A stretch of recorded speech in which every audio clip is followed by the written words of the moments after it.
நம்மை கண்மணி போல பாதுகாத்து நம்மை வழிநடத்தின நம்முடைய தேவாதி தேவனை துதிக்கும் துதியோடு இந்த புதிய மாதத்தையும் நாம் ஆரம்பிப்போம்.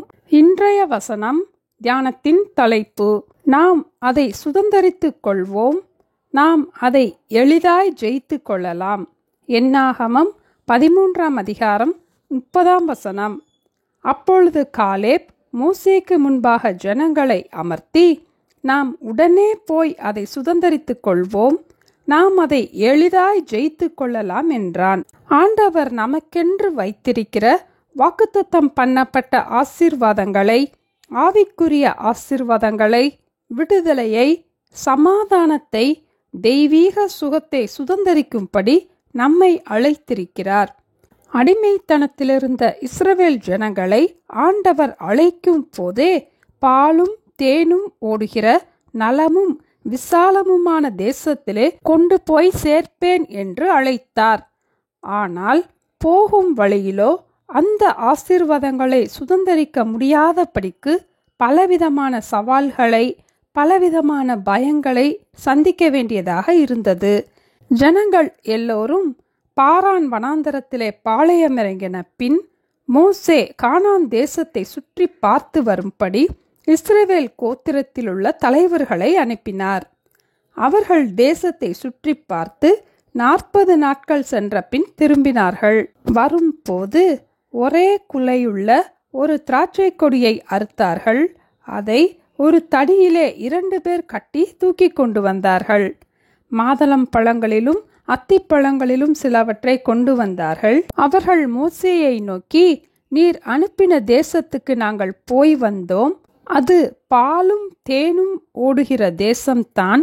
அந்த தேசத்திலே குடியிருக்கிற ஜனங்கள் பலவான்கள், பட்டணங்கள் அரணிப்பானவைகளும் மிகவும் பெரியவைகளுமாயிருக்கிறது. அங்கே ராட்சதர்கள் இருக்கிறார்கள்.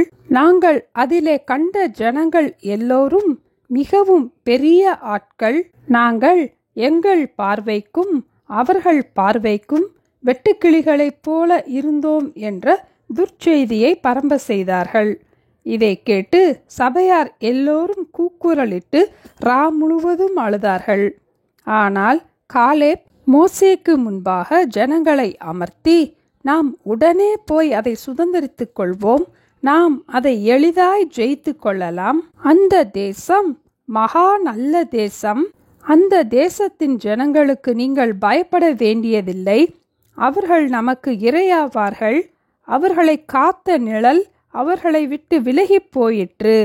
கர்த்தர் நம்மோடே இருக்கிறார், அவர்களுக்கு பயப்பட வேண்டியதில்லை என்று கூறினார்.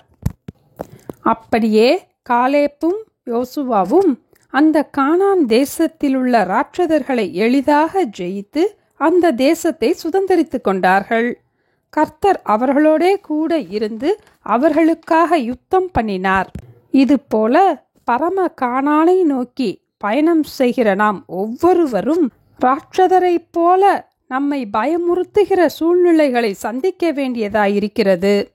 நம்மை பயப்படுத்துகின்ற சூழ்நிலைகளை பார்த்து, நம்முடைய தேவைகளை பார்த்து நாம் பயப்படாமல், சோர்ந்து போகாமல், அவ்விசுவாசப்படாமல் ஆண்டவரை விசுவாசித்து ஒவ்வொரு நாளும் நாம் முன்னேறி செல்வோம். இந்த சம்பவத்தின் மூலம் இதை நாம் எளிதாக புரிந்து கொள்ளலாம். 20ஆம் நூற்றாண்டில் இங்கிலாந்து தேசத்தை சேர்ந்த ஹானா ஹுர்னாட் என்ற பெண்மணி பல ஆவிக்குரிய புத்தகங்களை எழுதியிருக்கிறார்கள். அவர்களுடைய வாழ்க்கையில் மிகவும் பயத்தினால் முடங்கி போயிருந்த சூழ்நிலையில் விசுவாசத்தோடு ஜெபிக்க முடியவில்லை. வேதத்தை வாசித்தாலும் அதிலே கவனம் கூட செலுத்த முடியாதபடிக்கு மிகவும் பயத்தினால் அமிழ்ந்திருந்தார்கள். அந்த சூழ்நிலையில் அவர்கள் கேட்ட ஒரு பிரசங்கத்தினால் அவர்களுடைய பயம் விசுவாசமாக மாறினது. ஒரு தோட்டத்தில் மிகவும் அருமையான உயர்தரமான ஆப்பிள் பழங்கள் அதிகமாக பழுத்திருந்தது. அந்த தோட்டத்தின் நடுவே பறவைகளை விரட்டுவதற்காக ஒரு பெரிய சோளக்காட்டு பொம்மையை வைத்திருந்தார்கள். ஸ்கேர்க்ரோ என்று கூறுவதுண்டு.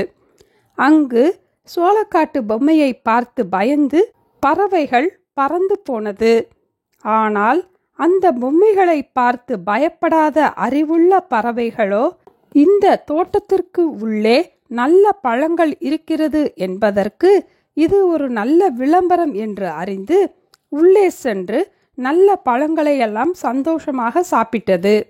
இதுபோல நம்முடைய வாழ்க்கையிலும் நம்மை வெட்டுக்கிளிகளைப் போல நினைத்து பயப்பட வைக்கின்ற சூழ்நிலைகளை பார்த்து பயப்படாதிருங்கள். இந்த அறிவுள்ள பறவைகளைப் போல விசுவாசம் என்ற சிறகோடு அந்த சோளக்காட்டு பொம்மைகளை தாண்டி சென்று ஆசீர்வாதங்களை சுதந்தரித்துக் கொள்ளுங்கள் என்றார். இந்த செய்தி ஹானாவின் வாழ்க்கையிலே ஒரு பெரிய மாற்றத்தை உண்டு பண்ணினது. நாம் பயப்படாமல் தேவனை விசுவாசிக்கும் போது தேவன் நமக்கென்று வைத்திருக்கிற ஆசீர்வாதங்களை சுதந்தரிக்க முடியும் என்று அறிந்து கொண்டார்கள். நாம் அதை சுதந்தரித்துக் கொள்வோம். நாம் அதை எளிதாய் ஜெயித்து கொள்ளலாம். ஜெபிப்போமா? எங்களை நேசிக்கிற எங்கள் அன்பின் ஆண்டவரே, இந்த புதிய மாதத்தை நாங்கள் காண எங்களுக்கு கிருபை செய்ததற்காக ஸ்தோத்திரம் அப்பா. ஒவ்வொரு நாளும் எங்களுக்கென்று வாக்குத்தத்தம் பண்ணின தேவனுடைய ஆசீர்வாதங்களை சுதந்தரிக்க முடியாதபடிக்கு எங்களில் இருக்கிற பயத்தை மேற்கொள்வதற்கான விசுவாசத்தை எங்களுக்குள் பெருக பண்ண வேண்டுமாய் ஜெபிக்கிறோம் அப்பா. நாங்கள் சூழ்நிலைகளை பார்த்து பயப்படாதபடிக்கு தேவனுடைய வாக்குத்தத்தங்களை பார்த்து விசுவாசத்தோடு இருக்க எங்களுக்கு கற்றுத்தர ஜெபிக்கிறோம் அப்பா. இந்த புதிய மாதத்திலும் கூட உங்க பாதுகாப்பின் கரத்திற்குள்ளாக எங்களை அர்ப்பணிக்கிறோம் அப்பா. ஒவ்வொரு நாளும் உம்மாலே நான் சேனைக்குள் பாய்வேன், உம்மாலே நான் மதிலை தாண்டுவேன் என்று தேவன் மேல் வைத்த விசுவாசத்தினால் ஒவ்வொரு ஆசீர்வாதங்களையும் நாங்கள் சுதந்தரித்துக் கொள்ள எங்களுக்கு உதவி செய்ய ஜெபிக்கிறோம் அப்பா.